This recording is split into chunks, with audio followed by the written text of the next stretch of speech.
Universidade Timor-Leste, UNITL, realiza seminário solene graduação badala todo nulo, ba finalista curso base relato, licenciatura, pós-graduação, inclui mestrado, cerimônia graduação na RASIC, realiza a GMT Dile. Quinta-feira, Loronza no Resingira, Fulan Julio Tina Rinruaro no Resinhat. Reitor UNITL, João Soares Martins Atete. Graduação marca nesse momento importante. Para estudantes Sira, nebe conclui ona Sira no estudo. Não sai nesse sucesso ida Basira, inclui a universidade, no nossa família. Graduação é um momento importante para os estudantes que concluíram os seus estudos. E também o sucesso não só para os estudantes, os graduados, mas também para a universidade e também para as famílias. Um momento que marca a saída dos estudantes para o mercado profissional, onde poderão colocar as suas conquistas acadêmicas e os seus conhecimentos ao serviço da sua comunidade, do seu país e contribuindo para o desenvolvimento sociocultural de Timor-Leste e para o mundo inteiro.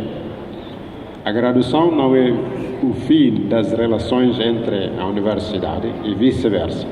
Vocês ainda têm vínculo com vossa universidade e a vossa alma mater. Após essa graduação, onde que vocês vão, vocês estejam sempre a encarregar o nome da UNITL. Como disse Voltaire, todo homem é culpado do bem que não fez. Queremos que todos façamos o bem.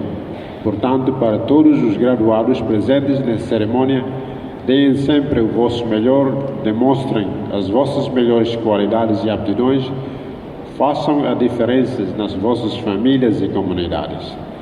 E fatem nessa pós-graduação e ensino de português, língua não materna. No contexto de Timor-Leste, Marcelo Nunes sente contente e satisfeito com o resultado no Benhetan. Eu sente contente,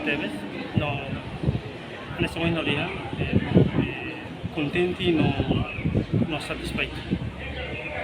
Agradeço. E é uma responsabilidade. Contente, mas e é responsabilidade. Contente também a energia, como ele consegue. Depois, liu que tinha sanu, como decidi também para curso mestrado, curso pós-graduação. Então, eu me estava contente, estava sentindo satisfeito com o resultado do meu como então, nem na primeira parte de graduação e a pós-graduação. Primeira fase de pós-graduação e a curso mestrado.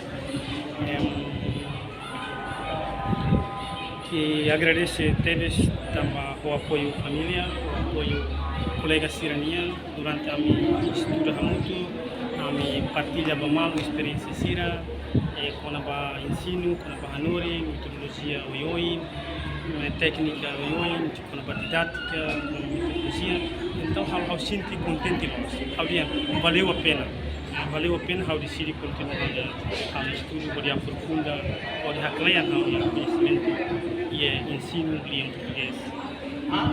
Portanto, total graduado nebe simu graduação. Hamutuk nangri ida atus hito, ruanulu resing walu. Nebe composto si faculdade de agricultura, ia nain atus ida ruanulu resing hito. Faculdade de ciências sociais, nain atus rua, faculdade de economia e gestão, si anulu resing hat. Faculdade de Educação, Arte e Humanidade. Iha atus 5 ruanulu resing ida, Faculdade de Engenharia e Ciência, no Tecnologia. Ia atus tolu ruanulu resing tolu. Unemos Faculdade de Medicina e Ciência da Saúde. Ia se anulu resing ida, Faculdade de Direito, ia nem nulu resing hat. Faculdade de Filosofia, 5 nulu resing rua, Faculdade de Turismo, Artes no Indústria, Criatividade no Culturais. Hat nulu resing tolu, enquanto usi programa pós-graduado no mestrado. Hamutuk nain nulu resing tolu. Reportagem Livre Silva, Televisão Timor Post.